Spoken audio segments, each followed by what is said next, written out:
Hi സുഹൃത്തുക്കളെ, ഇന്ന് ഞാനും എൻ്റെ വൈഫും കൂടെ ഒരു നൈറ്റ് ഡ്രൈവിന് ഇറങ്ങിയതാണ് കേട്ടോ. അപ്പം ഞങ്ങൾ കുറേ ദിവസമായിട്ട് ഇങ്ങനെ ആലോചിക്കുന്ന ഒരു പരിപാടിയാണ് ഈ ഒരു നൈറ്റ് ഡ്രൈവ്. അപ്പോൾ ഇന്നെങ്കിൽ പിന്നെ നടക്കട്ടെ എന്ന് വിചാരിച്ച് ഞങ്ങൾ രണ്ടുപേരും കൂടെ ബൈക്ക് എടുത്തുകൊണ്ട് ഇറങ്ങി. നേരെ കൊല്ലത്തേക്കാണ് വെച്ച് പിടിച്ചത്. പക്ഷേ എങ്ങോട്ട് പോകണമെന്നറിയില്ലായിരുന്നു. പിന്നെയാണ് ഞങ്ങൾ ഡിസിഷൻ എടുത്തത് നേരെ വി പാർക്കിലേക്ക് പോകാം എന്ന് വിചാരിച്ച്. അങ്ങനെ ഞങ്ങൾ നേരെ അങ്ങോട്ടേക്ക് പോവുകയാണ് ഉണ്ടായത്.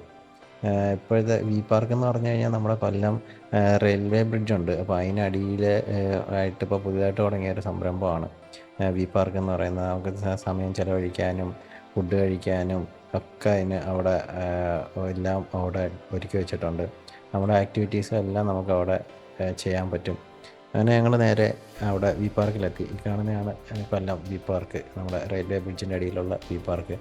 ഇവിടെ ഒരുപാട് പരിപാടികളും കാര്യങ്ങളൊക്കെ നടക്കുന്നുണ്ട്. ഇപ്പോൾ ഈ കാണുന്ന പോലെ നമുക്കവിടെ പാടുകയോ ഒക്കെ ചെയ്യാം. അവിടെ രണ്ട് കപ്പിൾസ് പാടുകയൊക്കെ ചെയ്യുന്നുണ്ടായിരുന്നു. പിന്നെ അവിടെ നിരവധി കച്ചവടക്കാരൊക്കെ ഉണ്ട് കേട്ടോ.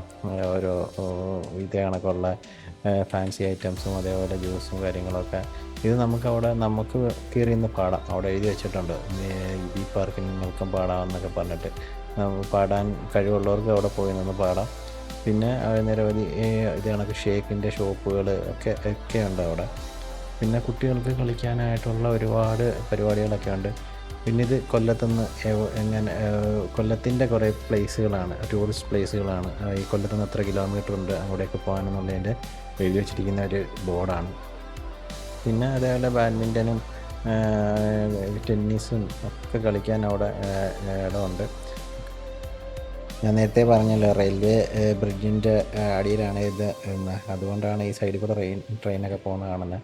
ഇവിടെ ചെസ്സ് അങ്ങനെയൊക്കെയുള്ള ഇതാണൊക്കെ വലിയൊരു ചെസ് ബോർഡും കാര്യങ്ങളൊക്കെ ഉണ്ട്. നമുക്ക് അവിടെ നിന്ന് പ്ലേ ചെയ്യാം. അവിടെ ഞാൻ നിൽക്കുന്ന സമയത്ത് രണ്ടുപേരും അവിടെ പ്ലേ ചെയ്യുന്നുണ്ട്. ഒരു പയ്യനും കുറച്ചൊരു മുതിർന്ന ഒരാളും. ഞങ്ങൾ കുറച്ച് നേരം അതൊക്കെ ഇങ്ങനെ കണ്ടുകൊണ്ടിരുന്നു. ഇത് ഒരെണ്ണം അല്ല, രണ്ടെണ്ണം ഉണ്ട്. കുറച്ചുകൂടെ അപ്പുറത്തോട്ട് മാറിയിട്ട് വേറെ ഒരെണ്ണമാണ്. ഈ കാഴ്ചകളൊക്കെ കാണാനായിട്ട് നിരവധി ആൾക്കാർ അവിടെ വന്ന് നിൽപ്പുണ്ടായിരുന്നു കേട്ടോ. ഈ പ്ലേ ചെയ്യുന്നതൊക്കെ കാണാനായിട്ടും പിന്നെ ടൈം സ്പെൻഡ് ചെയ്യാനൊക്കെ ആയിട്ട്.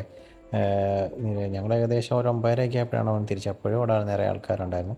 ഈ കാണുന്ന വേറൊരു ചെസ് ബോർഡാണ്. അവിടെയും രണ്ടുപേര് പ്ലേ ചെയ്യുന്നുണ്ടായിരുന്നു. അപ്പം ഈവനിങ്ങൊക്കെ ഒന്ന് ടൈം സ്പെൻഡ് ചെയ്യാൻ ആഗ്രഹമുള്ളവർ ഇവിടേക്കൊക്കെ ഇറങ്ങുക. അപ്പോൾ അടുത്തൊരു വീഡിയോ ആയിട്ട് വീണ്ടും കാണാം. Keep watching. Thank you.